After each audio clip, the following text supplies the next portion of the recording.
دیکھیں مس عدن، آج کے بعد ارجمان شاہ کو آپ سنبھالیں گی، اور دھیان رہے آپ کو آپ کے کام کے منہ مانگے پیسے دیے جا رہے ہیں، اسی لیے کام میں مجھے کوئی کوتاہی نہیں چاہیے۔ شاہ ولاس کے وسیع رئیس لاؤنج میں صوفے پر براجمان ارجمان شاہ کے چچا سکندر شاہ نے انتہائی سخت لہجے میں سامنے کھڑی لڑکی کو تنبیہ کی۔ عدن نے مؤدبانہ انداز میں سر ہلایا اور اپنی چادر درست کی۔ میں اپنی پوری کوشش کروں گی سر، آپ بے فکر رہیں۔ عدن کی آواز میں بلا کی سنجیدگی تھی۔ اسے اس نوکری کی اس وقت سخت ضرورت تھی۔ گھر کے حالات اور ماں کی بیماری نے اسے یہاں کھڑے ہونے پر مجبور کر دیا تھا۔ سکندر شاہ نے گہری نظر عدن پر ڈالی اور پھر ملازم کو اشارہ کیا، لے جاؤ اسے ارجمان کے کمرے میں، اور سن لو لڑکی، وہ ذہنی طور پر توازن کھو چکا ہے، اسی لیے اگر وہ کوئی الٹی سیدھی حرکت کرے یا چیخے چلائے تو گھبرانا نہیں، بس وقت پر دوائی اور کھانا دینا تمہاری ذمہ داری ہے۔ عدن نے اس بات میں سر ہلایا اور ملازم کے پیچھے چل دی۔ سیڑھیاں چڑھتے ہوئے اس کا دل زور زور سے دھڑک رہا تھا۔ اسے بتایا گیا تھا کہ ارجمان شاہ ایک خطرناک حادثے کے بعد اپنا دماغی توازن کھو بیٹھا ہے، لیکن اسے اس سے کوئی غرض نہیں تھی۔ اسے صرف مہینے کے آخر میں ملنے والی تنخواہ سے غرض تھی، جس سے وہ اپنی ماں کا علاج کروا سکتی تھی۔ ملازم نے ایک بڑے سے دروازے کے سامنے رک کر دروازہ کھولا اور ایک طرف ہو گیا۔ جائیں بی بی جی، صاحب جی اندر۔ عدن نے گہرا سانس لیا اور قدم اندر بڑھا دیے۔ کمرہ بہت بڑا اور خوبصورت تھا، لیکن اس میں پھیلی ہوئی بے ترتیبی بتا رہی تھی کہ یہاں رہنے والا شخص نارمل نہیں ہے۔ چیزیں بکھری ہوئی تھیں اور پردے گرے ہوئے تھے۔ اس کی نظر سامنے بیڈ پر بیٹھے شخص پر پڑی جو پشت کیے بیٹھا غالباً کسی کھلونے سے کھیل رہا تھا۔ السلام علیکم سر، عدن نے محتاط انداز میں اسے مخاطب کیا تو اس شخص نے چونک کر پیچھے مڑ کر دیکھا۔ جیسے اس کا چہرہ عدن کی نظروں کے سامنے آیا تو عدن کے پیروں تلے سے زمین نکل گئی۔ وہ ساکت رہ گئی۔ یہ چہرہ، یہ نقوش، یہ آنکھیں، یہ تو وہی شخص تھا۔ عدن کا دماغ فوراً ماضی کے اس منظر کی طرف دوڑ گیا جو بھی 2 ہفتے پہلے پیش آیا تھا۔ وہ اپنی ماں کو سول اسپتال میں چیک اپ کے لیے لے کر گئی تھی۔ ڈاکٹر کے کمرے کے باہر کھڑے ہو کر وہ اپنی باری کا انتظار کر رہی تھی جب اندر سے آتی ہوئی آوازوں نے اسے چونکا دیا۔ دروازہ تھوڑا سا کھلا تھا اور وہ غیر ارادی طور پر اندر جھانکنے لگی۔ ڈاکٹر، آپ کو صرف یہ ثابت کرنا ہے کہ میں پاگل ہوں، اور ابھی تک میرے اندر کوئی بھی بہتری نہیں آئی۔ یہ ایک بھاری اور مردانہ آواز تھی جس میں بلا کا اعتماد تھا۔ لیکن ارجمان صاحب، آپ کے چچا مجھے پیسے دے رہے ہیں کہ میں آپ کا توازن مزید بگاڑ دوں۔ ڈاکٹر کی گھبرائی ہوئی آواز آئی تھی۔ میں جانتا ہوں ڈاکٹر، اسی لیے میں تمہیں اس سے دگنی رقم دوں گا، بس میرے چچا کو سامنے یہی رپورٹ آنی چاہیے کہ ارجمان شاہ دن بہ دن اپنا ذہنی توازن کھوتا جا رہا ہے اور اسے پاگل پن کے دورے پڑتے ہیں۔ یہ بازی میں ہر حال میں جیتنا چاہتا ہوں۔ اس وقت عدن نے اس شخص کا چہرہ واضح دیکھا تھا۔ وہ ایک انتہائی ہینڈسم اور باوقار شخصیت کا مالک تھا جو ڈاکٹر کو خرید رہا تھا۔ عدن وہاں سے فوراً ہٹ گئی کیونکہ اسے ڈر تھا کہ کوئی دیکھ نہ لے، اور آج وہی شخص اس کے سامنے بیٹھا تھا، لیکن اس کا حلیہ اور انداز بالکل بدلا ہوا تھا۔ ارجمان شاہ نے عدن کو دیکھا اور پھر اچانک منہ بنا کر بولا، تم کون ہو؟ میں کھلونے لینے آئی ہوں، جاؤ یہاں سے، مجھے نہیں بات کرنی۔ وہ بالکل بچوں کی طرح روٹ کر منہ پھیر گیا۔ عدن ششدر رہ گئی۔ یہ وہی شخص تھا جس کی آواز میں اس دن روب اور دبدبا تھا، اور آج یہ بچوں جیسی حرکتیں کر رہا ہے۔ عدن کو اپنی آنکھوں اور کانوں پر یقین تھا، لیکن وہ سمجھ نہیں پا رہی تھی کہ ارجمان شاہ ایسا کیوں کر رہا ہے۔ تاہم اسے فوراً خیال آیا کہ اگر اس نے یہاں یہ ظاہر کر دیا کہ وہ سب جانتی ہے تو شاید اسے یہ نوکری نہ ملے، اور نوکری نہ ملی تو ماں کا علاج کیسے ہوگا؟ بڑی بہن کی تنخواہ سے تو بمشکل گھر کا راشن پورا ہوتا تھا۔ نہیں سر، میں آپ کے کھلونے لینے نہیں آئی، میں تو آپ کی دوست بننے آئی ہوں اور آپ کا خیال رکھنے آئی ہوں، عدن نے خود کو سنبھالتے ہوئے نرمی سے کہا۔ ارجمان نے کنکھیوں سے اسے دیکھا۔ اس کی آنکھوں میں ایک عجیب سی چمک تھی جیسے وہ اپنی پلکوں کے پیچھے چھپانے کی کوشش کر رہا تھا۔ ارجمان کو ڈر تھا کہ کہیں یہ لڑکی چچا کو کچھ بتا نہ دے، لیکن وہ مطمئن تھا کہ ایک معمولی سی لڑکی اس کی حقیقت کیا جانے گی۔ سکندر شاہ نے ارجمان کو پاگل ثابت کرنے کے لیے ایڑی چوٹی کا زور لگایا تھا، اور ارجمان نے اسی کے مہرے استعمال کر کے اس کو مات دینے کی ٹھانی تھی۔ اچھا، دوست بنو گی؟ تو پھر مجھے بھوک لگی ہے، کھانا دو۔ ارجمان نے بیڈ پر ہاتھ مارتے ہوئے ضد کی۔ عدن نے سکھ کا سانس لیا۔ جی میں ابھی لے کر آتی ہوں۔ وہ تیزی سے باہر نکلی۔ کچن میں جا کر اس نے ملازم سے ارجمان کا کھانا لیا۔ اس کے ذہن میں ہزاروں سوال گردش کر رہے تھے۔ ایک صحت مند، تندرست اور انتہائی چالاک انسان پاگل بننے کا ناٹک کیوں کر رہا ہے؟ ضرور دال میں کچھ کالا ہے، لیکن مجھے کیا؟ مجھے تو بس اپنے کام سے مطلب رکھنا چاہیے۔ وہ ٹرے لے کر واپس کمرے میں آئے۔ ارشمان اب کھڑکی کے پاس کھڑا باہر دیکھ رہا تھا۔ عدن نے میز پر ٹرے رکھی، کھانا تیار ہے سر، آ جائیں۔ ارشمان مڑا اور بچوں کی طرح اچھلتا ہوا کرسی پر آ بیٹھا۔ عدن اس کے سامنے کھڑی ہو گئی۔ وہ انتہائی بدتمیزی سے کھانا کھا رہا تھا، جان بوجھ کر نوالے گرا رہا تھا اور منہ سے آوازیں نکال رہا تھا۔ عدن کو گھن آنے لگی۔ وہ جانتی تھی کہ یہ سب ڈرامہ ہے، لیکن وہ خاموش رہی۔ تم بھی کھاؤ نا۔ ارشمان نے سالن سے بھرا ہاتھ اس کی طرف بڑھایا۔ نہیں سر، میں نے کھا لیا، آپ کھائیں۔ نہیں کھاؤ ورنہ میں نہیں کھاؤں گا، وہ ضد کرنے لگا اور اپنا لتھڑا ہوا ہاتھ عدن کے منہ کے قریب لے آیا۔ عدن نے پیچھے ہٹنے کی کوشش کی، لیکن ارشمان نے اچانک اس کا ہاتھ کلائی سے پکڑ لیا۔ اس کی گرفت انتہائی مضبوط تھی۔ عدن نے ایک نظر اپنے ہاتھ کی طرف دیکھا، پھر ارشمان کی آنکھوں میں وہاں بچپنا نہیں بلکہ ایک مردانہ سختی تھی۔ عدن کا پیمانہ لبریز ہو گیا۔ وہ مزید یہ ناٹک برداشت نہیں کر سکتی تھی۔ ہاتھ چھوڑے میرا، عدن نے سخت لہجے میں کہا۔ نہیں چھوڑوں گا، کیا کر لوگی؟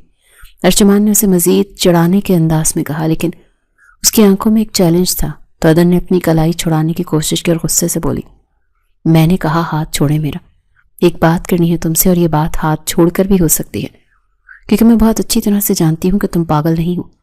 کمرے میں جیسے سناٹا چھا گیا۔ ارشمان شاہ کے چہرے پر موجود مسکراہٹ اور بچگانہ تاثرات ایک لمحے میں غائب ہو گئے۔ اس نے عدن کا ہاتھ جھٹکے سے چھوڑا اور ایک دم سے اٹھ کر کھڑا ہو گیا۔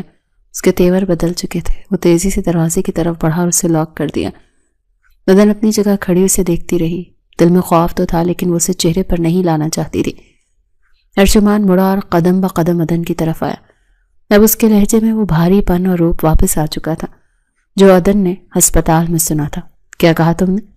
اس نے عدن کی آنکھوں میں آنکھیں ڈال کر پوچھا۔ یہی کہ آپ پاگل نہیں ہیں مسٹر ارشمان شاہ۔ میں اس دن ہسپتال میں موجود تھی جب آپ ڈاکٹر سے ڈیل کر رہے تھے۔ میں نے اپنے کانوں سے سنا تھا کہ آپ پیسے دے کر ڈاکٹر کو اپنا جھوٹا میڈیکل ریکارڈ بنانے کا کہہ رہے تھے۔ عدن نے بنا ڈرے سب اگل دیا۔ ارشمان کے چہرے پر حیرت کے ساتھ ساتھ پریشانی کے سائے لہرائے۔ اسے صرف یہی ڈر تھا کہ کہیں اس کا راز فاش نہ ہو جائے، اور آج نوکری کے پہلے ہی دن یہ لڑکی سب جان چکی تھی۔ دیکھو، ارشمان نے گہرا سانس لیا اور اپنی پیشانی مسلی۔ یہی بات کرنا چاہتا ہوں تم سے۔ میں تمہیں تمہاری تنخواہ سے دگنے پیسے دوں گا، جو بھی منہ مانگی قیمت کہو گی ملے گی، لیکن خبردار، جو تم نے یہ بات چچا کو بتائی یا اس گھر میں کسی کے سامنے بھی ذکر کیا۔ اس نے جیب سے چیک بک نکالنے کی کوشش کی جسے اسے ابھی خرید لے گا۔ عدن نے اسے گھور کر دیکھا۔ اس کی خودداری کو ٹھیس پہنچی تھی۔ وہ غریب ضرور تھی لیکن لالچی نہیں۔ مسٹر ارشمان شاہ، اپنی یہ دولت کی نمائش اپنے پاس رکھے۔ عدن نے ترنت جواب دیا، مجھے صرف اپنے کام کے پیسے چاہیے، حرام کے یا رشوت کے نہیں۔ میں آپ سے ڈبل پیسے نہیں لوں گی، اور ویسے بھی آپ کے جیسے پاگل کو سنبھالنا کوئی آسان کام تھوڑی ہے۔ اس نے آخری جملہ طنزی انداز میں کہا۔ ارشمان جو اسے خریدنے کے موڈ میں تھا، عدن کی بات اور خاص طور پر آخری جملے پر حیران رہ گیا۔ اس کے چہرے پر بے ساختہ مسکراہٹ آ گئی۔ یہ لڑکی مختلف تھی۔ عام طور پر لوگ اس کی دولت دیکھ کر بچ جاتے تھے، لیکن یہ لڑکی آنکھوں میں آنکھیں ڈال کر بات کر رہی تھی۔ تو اس کا مطلب ہے کہ تم میرا راز ہی رکھو گی؟ ارشمان نے تصدیق چاہی۔ مجھے دوسروں کے معاملات میں ٹانگ اڑانے کی کوئی شوق نہیں ہے۔ مجھے نوکری کی ضرورت ہے اور آپ کو ایک کیئر ٹیکر کی۔ میں اپنا کام کروں گی اور آپ اپنا ڈرامہ جاری رکھیں، لیکن مجھ سے تمیز سے پیش آئیے گا، ورنہ میں بھول جاؤں گی کہ آپ میرے باس ہیں۔ عدن نے دو ٹوک الفاظ میں فیصلہ سنایا اور میز پر بکھرا ہوا کھانا سمیٹنے لگی۔ تو ارشمان اسے دیکھتا رہ گیا۔ اس نازک سی لڑکی میں بلا کی ہمت تھی۔ وہ اپنی ہنسی بمشکل روک سکا۔ وہ جانتا تھا کہ اب اسے اس لڑکی کے سامنے ایکٹنگ کرنے کی ضرورت نہیں ہوگی، کم از کم بند کمرے میں تو وہ نارمل رہ سکتا ہے۔ ٹھیک ہے، میں صدن ڈیل ڈن ہو گئی، لیکن باہر سب کے سامنے تمہیں میرے ساتھ ویسا ہی برتاؤ کرنا ہوگا جیسے ایک پاگل کے ساتھ کیا جاتا ہے۔ میں جانتی ہوں مجھے کیا کرنا ہے۔ عدن نے اسپاٹ لہجے میں جواب دیا اور ٹرے اٹھا کر دروازے کی طرف بڑھی۔ دروازہ کھول دیں؟ ارشمان نے آگے بڑھ کر لاک کھولا۔ عدن باہر نکل گئی تو ارشمان نے گہری سانس لی۔ بچت ہو گئی ارشمان۔ اگر یہ چچا کے پاس چلی جاتی تو کھیل ختم تھا، لیکن یہ لڑکی ہے بڑی عجیب۔ خیر، دیکھتے ہیں کب تک یہ رویہ برقرار رکھتے ہیں۔ اگلے چند دن ایسے ہی گزر گئے۔ عدن صبح آتی اور شام کو واپس جاتی۔ ارشمان گھر والوں اور ملازموں کے سامنے وہی پرانی حرکتیں کرتا، کبھی چیزیں توڑتا، کبھی زمین پر لیٹ کر ضد کرتا۔ عدن کو اس کی حرکتوں پر شدید غصہ آتا تھا، لیکن وہ ضبط کر لیتی۔ تاہم جب وہ دونوں کمرے میں اکیلے ہوتے تو ارشمان بالکل بدل جاتا۔ وہ خاموشی سے اپنی کتابیں پڑھتا یا لیپ ٹاپ پر کچھ کام کرتا۔ ان دونوں کے درمیان ایک خاموش معاہدہ تھا کہ وہ ایک دوسرے کے کام میں مداخلت نہیں کریں گے، لیکن آہستہ آہستہ ارشمان کو عدن کا وجود اچھا لگنے لگا تھا۔ وہ انتہائی سلیقہ مند اور اصول پسند لڑکی تھے۔ وہ ارشمان کی ہر ضرورت کا خیال رکھتی، چاہے وہ دکھاوے کے لیے ہی کیوں نہ ہو۔ ارشمان نوٹ کر رہا تھا کہ عدن اس کے کمرے میں خود کو زیادہ محفوظ نہیں سمجھتی تھی۔ وہ ہمیشہ ایک فاصلہ رکھ کر بات کرتی تھی۔ ایک دن دوپہر کے وقت ارشمان صوفے پر بیٹھا کچھ سوچ رہا تھا جب عدن کافی لے کر آئی۔ آپ کی کافی؟ اس نے کپ میز پر رکھا۔ شکریہ، ارشمان نے سنجیدگی سے کہا اور کپ اٹھا لیا۔ آج چچا گھر پر نہیں ہے؟ عدن نے پوچھا۔ نہیں، وہ وکیل کے پاس گئے ہیں جائیداد کے کاغذات تیار کروانے۔ انہیں لگتا ہے اب میں مکمل طور پر پاگل ہو چکا ہوں تو وہ مجھ سے پاور آف اٹارنی پر انگوٹھا لگوا لیں گے۔ ارشمان کے لہجے میں تلخی تھی۔ عدن کو اس پر ترس آیا۔ وہ جانتی تھی کہ لڑکا اکیلا اتنی بڑی جنگ لڑ رہا ہے۔ اس کے اپنے ہی خون کے رشتے اس کے دشمن بنے ہوئے تھے۔ تو آپ کیا کریں گے؟ عدن نے تشویش سے پوچھا۔ میں وہی کروں گا جو ایک پاگل کرتا ہے۔ ارشمان کے ہونٹوں پر ایک پراسرار مسکراہٹ تھی۔ لیکن کب تک؟ آپ کب تک یہ ناٹک کریں گے؟ آپ کی زندگی برباد ہو رہی ہے ارشمان صاحب۔ آپ باہر نہیں جا سکتے، دوستوں سے نہیں مل سکتے، نارمل زندگی نہیں گزار سکتے۔ عدن کے لہجے میں ہمدردی تھی۔ ارشمان نے چونک کر اسے دیکھا۔ یہ پہلی بار تھا کہ اس نے ارشمان کی ذات کے لیے فکر ظاہر کی تھی۔ جب تک میرے باپ کا قاتل اپنے انجام کو نہیں پہنچ جاتا۔ ارشمان کی آنکھوں میں نفرت کی آگ بھڑکی۔ میرے چچا نے صرف جائیداد کے لیے میرے باپ کو مار ڈالا، اور اب وہ مجھے اور میرے کزن عثمان کو بھی راستے سے ہٹانا چاہتے ہیں۔ انہوں نے میرا ایکسیڈنٹ کروایا، مجھے دوائیوں کے ذریعے پاگل کرنے کی کوشش کی۔ اگر میں نے یہ راستہ نہ چنا ہوتا تو آج میں قبر میں ہوتا۔ عدن سن ہو کر رہ گئی۔ اسے اندازہ نہیں تھا کہ کہانی اتنی بھیانک ہے۔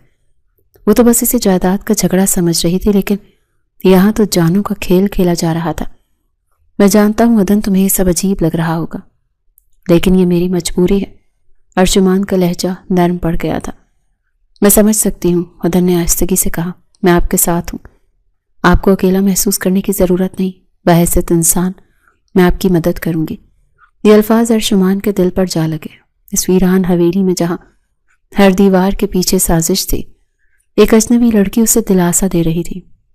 اسے عدن پر پیار آنے لگا۔ وہ واقعی بہت معصوم اور خوبصورت تھی۔ ابھی وہ کچھ کہنے ہی والا تھا کہ باہر سے قدموں کی آہٹ آئی۔ ارشمان فوراً اپنی جگہ سے اٹھا اور زمین پر بیٹھ کر کافی کا کپ الٹ دیا اور زور زور سے رونے لگا۔ میری کافی گر گئی، مجھے اور کافی چاہیے۔ عدن لمحے بھر کو بوکھلا گئی، لیکن فوراً سمجھ گئی کہ کوئی آ رہا ہے۔ اس نے فوراً ٹیشو اٹھایا اور فرش صاف کرنے لگی۔ اسی لمحے سکندر شاہ اندر داخل ہوا۔ کیا ہوا؟ یہ شور کیسا ہے؟ سکندر شاہ نے نفرت سے ارشمان کو دیکھا جو فرش پر کافی گرا کر بیٹھا تھا۔ کچھ نہیں سر، وہ ارشمان صاحب نے غلطی سے کپ گرا دیا، اس لیے رو رہے ہیں۔ عدن نے صفائی پیش کی۔ تم سے ایک کام ڈھنگ سے نہیں ہوتا، سنبھالو اسے۔ سکندر شاہ پاؤں پٹکتے ہوئے باہر نکل گئے۔ ان کے جاتے ارشمان چپ ہو گیا اور عدن کی طرف دیکھ کر آنکھ دبا دی۔ کیسی رہی ایکٹنگ؟ عدن جو غصے سے اسے دیکھنے والی تھی، اس کی شرارت دیکھ کر بے اختیار مسکرا دی۔ اس ویران اور پرخطر ماحول میں یہ مسکراہٹ ارشمان کے لیے امید کی پہلی کرن ثابت ہوئی۔ 2 مہینے کا عرصہ پلک جھپکتے گزر گیا۔ ان 60 دنوں میں عدن کو شاہ ولاس کی فضاؤں اور ارشمان شاہ کے دوہرے کردار کی عادت سی ہو گئی تھی۔ وہ بخوبی جانتی تھی کہ کب اسے کیئر ٹیکر بننا ہے اور کب ارشمان کی رازدار۔ لیکن یہ 2 مہینے عدن کے لیے کسی آزمائش سے کم نہیں تھے۔ ارشمان شاہ ایک لمحے میں ضدی اور سرپھرا بچہ بن جاتا، جس کی ہر بات ماننا عدن کی مجبوری تھی، اور دوسرے ہی لمحے بند کمرے میں ایک ایسا سنجیدہ اور پرکشش مرد بن جاتا جس کی شخصیت کا روح بدن کے حواس مختل کر دیتا۔ اس وقت رات کا کھانا لگ چکا تھا۔ ڈائننگ ٹیبل پر انواع اقسام کے کھانے چنے ہوئے تھے۔ سکندر شاہ صدر کرسی پر براجمان تھے، جبکہ ان کے دائیں جانب ارشمان بیٹھا اور بائیں جانب عدن سے کھانا کھلانے کے لیے کھڑی تھی۔ عدن میں یہ نہیں کھاؤں گا، مجھے وہ والی بوٹی چاہیے۔ ارشمان نے پلیٹ میں شور مچاتے ہوئے چکن پیس کی طرف اشارہ کیا اور اپنی کوہنیاں میز پر ماری۔ ارشمان صاحب آرام سے بیٹھیں، میں دے رہی ہوں آپ کو، عدن نے آہستگی سے کہا اور اسے گوشت کا ٹکڑا توڑ کر نوالا بنا کر دیا۔ سکندر شاہ نے ناگواری سے ارشمان کو دیکھا۔ یہ جانوروں کی طرح کھانا کب بند کرے گا؟ میرا تو اس کے ساتھ بیٹھ کر کھانا کھانا بھی محال ہو گیا ہے، سکندر شاہ نے نفرت سے بڑبڑاتے ہوئے کہا۔ عدن کے دل میں ایک ٹیس اٹھی۔ وہ جانتی تھی کہ ارشمان یہ سب ڈرامہ کر رہا ہے، لیکن اپنے سگے چچا کے منہ سے ایسے الفاظ سننا اسے تکلیف دے رہا تھا۔ ارشمان نے کنکھیوں سے اپنے چچا کے تاثرات دیکھے اور دل ہی دل میں مسکرایا۔ اسے یہی تو چاہیے تھا کہ چچا کو یقین ہو جائے کہ وہ مکمل طور پر دماغی توازن کھو چکا ہے۔ اچانک ارجمان نے پانی کا گلاس اٹھا اور پینے کے بجائے جان بوجھ کر ہاتھ ہلایا، جس سے گلاس کا سارا پانی اور پلیٹ میں رکھا شوربہ اس کی سفید قمیض شرٹ پر گر گیا۔ اوہو، یہ کیا کر دیا ارجمان؟ سکندر شاہ غصے سے چیخے، سارا لباس خراب کر دیا۔ تم انسان کے بچے نہیں بن سکتے۔ ارجمان نے سہمے ہوئے بچے کی طرح منہ بسوڑا اور اپنے گیلے اور داغدار کپڑوں کو دیکھنے لگا۔ چچا، یہ گیلا ہو گیا، مجھے یہ پسند نہیں آ رہا، اس نے روتے ہوئے انداز میں کہا۔ سکندر شاہ نے ماتھے پر ہاتھ مارا اور قریب کھڑے ملازم کو آواز دی، رحیم ادھر آؤ، ارجمان کو لے کر جاؤ اور اس کی شرٹ تبدیل کرواؤ فوراً۔ رحیم جی سر کہتے ہوئے آگے بڑھا اور ارجمان کا بازو پکڑنے لگا۔ نہیں۔ ارجمان نے زور سے رحیم کا ہاتھ جھٹکا اور کرسی پر کھڑا ہو گیا۔ میں رحیم کے ساتھ نہیں جاؤں گا، یہ مجھے مارتا ہے۔ اس نے جھوٹ بولا، حالانکہ رحیم بیچارہ حیران کھڑا تھا۔ تو پھر کس سے چینج کرواؤ گے؟ ڈرامے مت کرو اور جاؤ۔ سکندر شاہ کا پارا ہائی ہو رہا تھا۔ ارجمان نے انگلی اٹھا کر عدن کی طرف اشارہ کیا۔ میری شرٹ عدن چینج کرے گی۔ اس جملے نے جیسے عدن کے وجود میں بجلی گرا دی۔ وہ جو خاموشی سے ٹیشو پیپر سے میز صاف کر رہی تھی سکتے میں آ گئی۔ اس کا چہرہ شرم اور غصے سے فوراً سرخ ہو گیا۔ کیا بکواس ہے یہ ارجمان؟ عدن نے ضبط کرتے ہوئے ارجمان کو گھورا۔ میں نے کہا نا میری شرٹ عدن چینج کرے گی، ورنہ میں کپڑے نہیں بدلوں گا اور ایسے ہی بیٹھا رہوں گا۔ ارجمان نے ضدی بچے کی طرح پیر پٹخا اور بازو سینے پر باندھ دیے۔ سکندر شاہ نے عدن کی طرف دیکھا جو شرم سے زمین میں گڑی جا رہی تھی۔ مس عدن، آپ کھڑی کیا دیکھ رہی ہیں؟ لے جائیں اسے اور کپڑے تبدیل کروائیں۔ آپ کیئر ٹیکر ہیں اس کی اور یہ آپ کی ڈیوٹی میں شامل ہے۔ لیکن سر میں کیسے؟ عدن کی زبان لڑکھڑائی۔ وہ ایک نامحرم مرد کے کپڑے کیسے بدل سکتی تھی، چاہے وہ پاگل ہی کیوں نہ ہو؟ مس عدن، مجھے بحث کی عادت نہیں، اسے لے جائیں، ورنہ آپ جانتی ہیں کہ میں چھوٹی سی غلطی پر بھی ملازموں کو فارغ کر دیتا ہوں۔ سکندر شاہ نے حتمی فیصلہ سنایا اور دوبارہ کھانے کی طرف متوجہ ہو گئے۔ عدن نے مٹھیوں کو بھینچا۔ اس وقت نوکری بچانا مجبوری تھی، ورنہ وہ ارجمان کے منہ پر تھپڑ مار کر یہاں سے چلی جاتی۔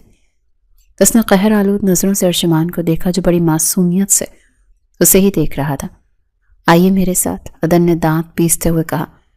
ارجمان خوشی سے تالی بجاتا ہوا کرسی سے اترا اور عدن کے پیچھے چل دیا۔ عدن کے قدموں کی دھمک بتا رہی تھی کہ وہ کس قدر طیش میں ہے۔ کمرے میں داخل ہوتے ہی عدن نے دروازہ زور سے بند کیا اور پلٹ کر ارجمان کو دیکھا جو اب مسکرا رہا تھا۔ یہ کیا بدتمیزی کی تھی نیچے؟ آپ کو شرم نہیں آتی؟ عدن پھٹ پڑی۔ شرم کیسی عدن؟ میں تو ایک پاگل انسان ہوں اور پاگلوں کو شرم تھوڑی آتی ہے۔ ارجمان نے لاپرواہی سے کاندھے اچکائے اور بیڈ پر بیٹھ گیا۔ آپ پاگل نہیں ہیں اور یہ بات میں اور آپ دونوں جانتے ہیں۔ آپ نے جان بوجھ کر وہاں تماشا بنایا تاکہ مجھے نیچا دکھا سکیں۔ آپ جانتے ہیں مجھے کتنی شرمندگی ہوئی؟ عدن کی آنکھوں میں نمی تیرنے لگی تو ارجمان کی مسکراہٹ سمٹ گئی۔ وہ عدن کو شرمندہ نہیں کرنا چاہتا تھا، وہ تو بس چچا کے سامنے یہ ظاہر کرنا چاہتا تھا کہ وہ عدن کے علاوہ کسی پر بھروسہ نہیں کرتا، تاکہ عدن کا مقام اس گھر میں پکا ہو جائے۔ عدن، تم غلط سمجھ رہی ہو، بس کیجیے اپنی وضاحتیں۔ شرٹ اتاریں اپنی۔ عدن نے الماری سے نئی شرٹ نکال کر بیڈ پر پھینکی اور منہ پھیر کر کھڑی ہو گئی۔ ارجمان نے خاموشی سے داغدار شرٹ اتاری اور نئی شرٹ پہننے لگا۔ وہ بٹن بند کر رہا تھا جب عدن نے مڑ کر دیکھا۔ اس کا غصہ ابھی ٹھنڈا نہیں ہوا تھا۔ وہ تیز قدموں سے ارجمان کے پاس آئی۔ آج کے بعد اگر آپ نے ایسی کوئی حرکت کی تو مجھ سے برا کوئی نہیں ہوگا۔ اس نے تنبیہ کرتے ہوئے ارجمان کے بازو پر اپنی پوری قوت سے چٹکی کاٹی۔ آخ! ارجمان کے منہ سے بے اختیار سسکی نکلی۔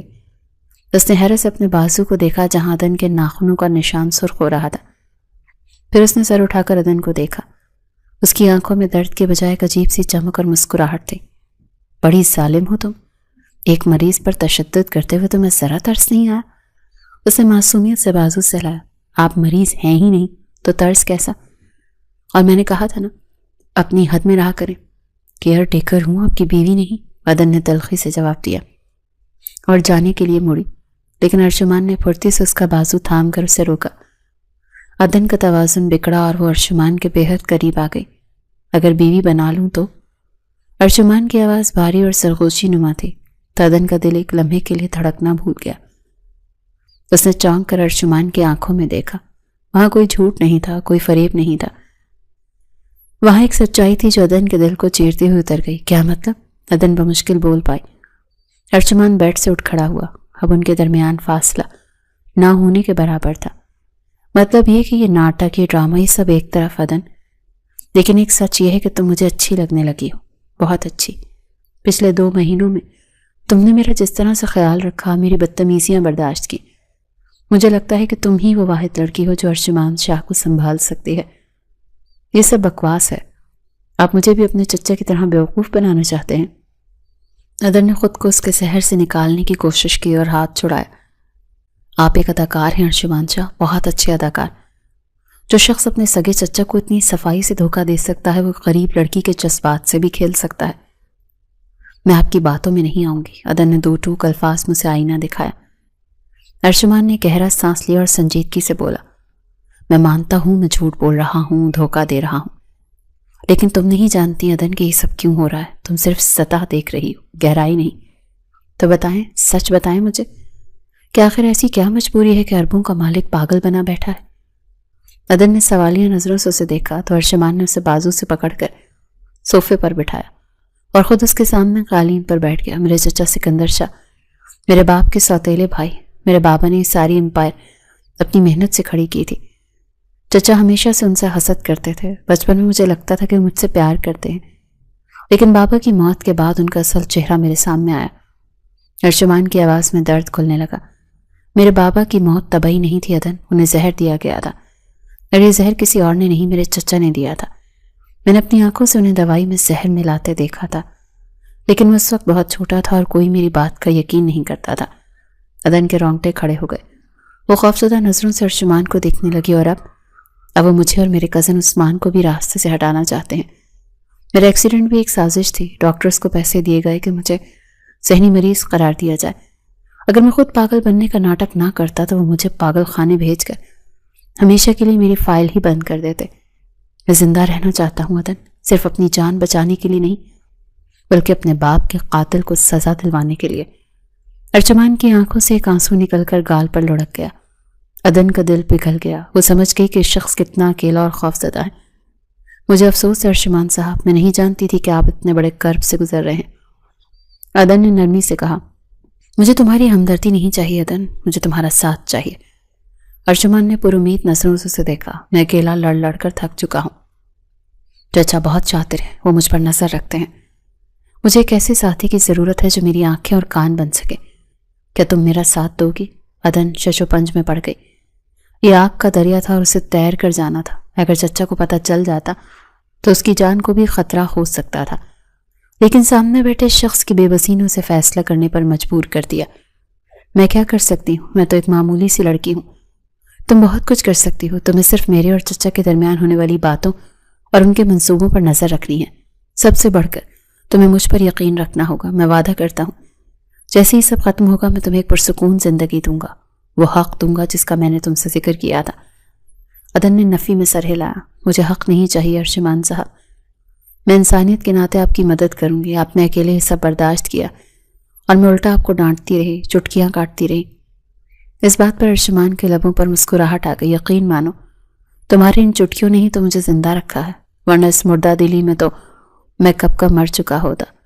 عدن بھی مسکرا دی۔ فضا میں موجود تناؤ ختم ہو چکا تھا، اب وہ دونوں ایک ٹیم تھے۔ اچھا اب یہ بتائیں کہ آگے کیا کرنا ہے؟ عدن نے عملی انداز میں پوچھا۔ سب سے پہلے تو تمہیں چچا کے کمرے میں وہ فائل نکالنی ہوگی جس میں انہوں نے ڈاکٹر کے ساتھ ہونے والی ڈیل اور جائیداد کے جعلی کاغذات رکھے ہیں۔ وہ فائل ان کے سیف میں ہوتی ہے اور سیف کا کوڈ مجھے پتہ چل چکا ہے، بس موقع چاہیے وہاں جانے کا۔ کوڈ کیا ہے؟ عدن نے تجسس سے پوچھا۔ ان کی اپنی تاریخ پیدائش کا الٹ، وہ خود سے اتنی محبت کرتے ہیں کہ کوڈ بھی خود سے منسوب کر رکھا ہے۔ ارجمان نے طنزیہ انداز میں بتایا۔ ٹھیک ہے، کل جب وہ آفس جائیں گے تو میں کوشش کروں گی۔ دھیان سے عدن، گھر میں کیمرے لگے ہیں لیکن چچا کے کمرے کے اندر کیمرہ نہیں ہے، بس تمہیں برآمدے سے گزرتے ہوئے محتاط رہنا ہوگا۔ میں سنبھال لوں گی، آپ فکر نہ کریں، عدن نے پرعزم لہجے میں کہا اور اٹھ کر کھڑی ہو گئی۔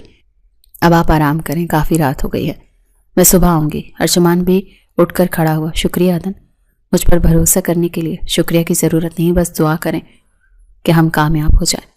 عدن دروازے کی طرف بڑھی لیکن رک کر مڑی۔ اور ہاں، آئندہ شرٹ بدلنے کے لیے مجھے مت بلائیے گا، ورنہ اگلی بار چٹکی بازو پر نہیں گردن پر کاٹوں گی۔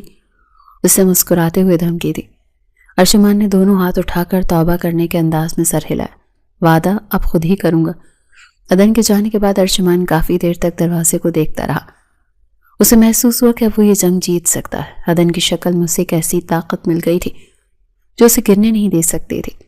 اس کے دل میں عدن کے لیے محبت کا بیج اب ایک تناور درخت بننے کے لیے تیار تھا۔ اگلی صبح سورج اپنی پوری آب و تاب کے ساتھ طلوع ہوا، لیکن شاہ ولاس کے مکینوں کے لیے صبح بہت بھاری ثابت ہونے والی تھی۔ ناشتے کی میز پر معمول کا سناٹا چھایا ہوا تھا جسے صرف چمچوں کی آوازیں توڑ رہی تھیں۔ ارشمان شاہ ہمیشہ کی طرح اپنے سامنے پڑے آملیٹ کے ٹکڑے کر کے ان سے کھیلنے میں مصروف تھا، جبکہ سکندر شاہ اسے قہر آلود نظروں سے گھور رہے تھے۔ عدن، تم اسے تمیز نہیں سکھا سکتی؟ دیکھو کس طرح سے رزق کی بے حرمتی کر رہا ہے۔ سکندر شاہ نے اپنا نیمکن میز پر پٹکتے ہوئے عدن سے مخاطب ہو کر کہا، جو ارشمان کے پاس ہی کھڑی تھی۔ سر میں کوشش کرتی ہوں لیکن آج ان کی طبیعت کچھ زیادہ ہی خراب لگ رہی ہے، شاید رات کو سو نہیں پائے۔ عدن نے انتہائی مؤدبانہ لہجے میں جواب دیا اور کنکھیوں سے ارشمان کو دیکھا جو منہ میں نوالا ٹھونس کر عجیب سی شکلیں بنا رہا تھا۔ اسے پاگل خانے بھیجنے کا وقت اب قریب آ گیا ہے۔ میں وکیل صاحب سے بات کر چکا ہوں، جلدی اس مصیبت سے جان چھوٹ جائے گی۔ سکندر شاہ نے بڑبڑاتے ہوئے اپنی کافی کا گھونٹ بھرا اور کلائی پر بندی گھڑی دیکھی۔ میری گاڑی نکالو، مجھے دیر ہو رہی ہے۔ انہوں نے ملازم کو آواز دی اور کرسی سے اٹھ کر کھڑے ہوئے۔ عدن کے دل کی دھڑکن تیز ہو گئی۔ یہی وہ وقت تھا جس کا انہیں انتظار تھا۔ اللہ حافظ چچا جان، میرے لیے چاکلیٹ لائیے گا، ارشمان نے ہاتھ ہلاتے ہوئے بلند آواز میں کہا۔ تو سکندر شاہ نے نفرت سے منہ پھیر لیا اور باہر کی جانب بڑھ گئے۔ عدن نے گہرا سانس لیا اور کھڑکی سے انہیں گاڑی میں بیٹھتے ہوئے دیکھا۔ جیسے ہی گاڑی گیٹ سے باہر نکلی، عدن نے ارشمان کی طرف دیکھا۔ وہ جا چکے۔ عدن کی آواز میں عزم تھا، گڈ، اب تمہارے پاس صرف 20 منٹ ہیں عدن۔ ملازم کچن میں مصروف ہیں اور گارڈز گیٹ پر۔ اوپر والے پورشن میں اس وقت کوئی نہیں ہے۔ ارشمان کے لہجے سے پاگل پن غائب ہو چکا تھا اور اب وہاں صرف سنجیدگی تھی۔ مجھے ڈر لگ رہا ہے ارشمان، اگر وہ واپس آ گئے تو۔ عدن کے ماتھے پر پسینے کے قطرے چمکنے لگے۔ یہ کام اتنا آسان نہیں جتنا رات کو باتوں میں لگ رہا تھا۔ ڈرنا نہیں، یاد رکھو یہ صرف ایک فائل نہیں ہے، یہ میری اور تمہاری آزادی کا پروانہ ہے۔ میں کوریڈور میں نظر رکھوں گا، تم بس جاؤ۔ ارشمان نے اس کا ہاتھ دبا کر اسے حوصلہ دیا۔ اس کے لمس نے عدن کو ایک نئی طاقت بخشی۔ ٹھیک ہے، میں جا رہی ہوں۔ عدن نے اس بات میں سر ہلایا اور تیزی سے کمرے سے باہر نکل گئی۔ برآمدے میں مکمل سناٹا تھا۔ اس نے احتیاط سے ادھر ادھر دیکھا اور دیوار کے ساتھ لگ کر چلنے لگی تاکہ کیمروں کی زد میں کم سے کم آئے۔ سکندر شاہ کا کمرہ کوریڈور کے آخر میں تھا۔ عدن کا دل اتنی زوروں سے دھڑک رہا تھا کہ اسے لگا کہ اس کی آواز باہر تک سنائی دے رہی ہے۔ اس نے کانپتے ہاتھوں سے دروازے کا ہینڈل گھمایا۔ دروازہ کھلا ہوا تھا۔ کمرے میں داخل ہو کر اس نے فوراً دروازہ بند کیا اور ایک لمبا سانس لیا۔ کمرے میں مہنگے پرفیوم کی خوشبو رچی بسی ہوئی تھی جو سکندر شاہ استعمال کرتے تھے۔ عدن کو اس بو سے کراہیت محسوس ہوئی۔ اس نے نظریں دوڑا کر کمرے کا جائزہ لیا۔ ارشمان کے بتائے ہوئے نقشے کے مطابق سیف الماری کے اندر خفیہ خانے میں تھی۔ وہ تیزی سے الماری کی طرف بڑھی اور اسے کھولا۔ کپڑوں کے پیچھے لکڑی کا ایک پینل تھا جسے سرکانے پر سٹیل کی تجوری نمایاں ہو گئی۔ کوٹ کیا تھا؟ گھبراہٹ میں اس کے ذہن سے سب کچھ محو ہونے لگا۔ اس نے آنکھیں بند کر کے خود کو پرسکون کرنے کی کوشش کی۔ ہاں، یاد آیا، ان کی تاریخ پیدائش کا الٹ۔ عدن نے کانپتی انگلیوں سے ہندسے ملانا شروع کیے۔ 2 5 9 1 ٹک۔ ایک ہلکی سی آواز کے ساتھ سیف کا لاک کھل گیا۔ عدن کے چہرے پر کامیابی کی مسکراہٹ پھیل گئی۔ اس نے جلدی سے سیف کا دروازہ کھولا تو اندر نوٹوں کی گڈیاں اور زیورات پڑے ہوئے تھے، لیکن عدن کی نظر صرف نیلے رنگ کی اس فائل پر تھی جو سب سے نیچے دبی ہوئی تھی۔ اس نے فائل باہر نکالی اور اسے کھول کر دیکھا۔ پراپرٹی ٹرانسفر، ڈیڈ اور میڈیکل رپورٹس، یہ وہی فائل تھی۔ مل گئی۔ عدن نے سرگوشی کی۔ اس نے جلدی سے فائل کو اپنی قمیض کے اندر چھپایا اور سیف بند کرنے لگی تھی کہ اچانک باہر سے گاڑی کے ہارن کی آواز آئی۔ عدن کے ہاتھ رک گئے۔ ہارن کی آواز جانی پہچانی تھی۔ وہ بھاگ کر کھڑکی کی طرف گئی اور پردے کی اوٹ سے جھانکا۔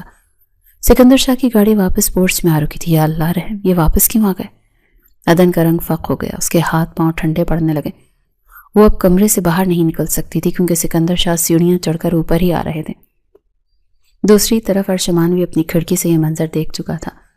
وہ جانتا تھا کہ عدن پھنس چکی ہے۔ مجھے کچھ کرنا ہوگا، اگر چچا کمرے میں چلے گئے تو عدن ماری جائے گی۔ ارشمان نے فیصلہ کیا۔ وہ فوراً اپنے کمرے سے باہر نکل کر سیڑھیوں کے پاس جا کر لیٹ گیا۔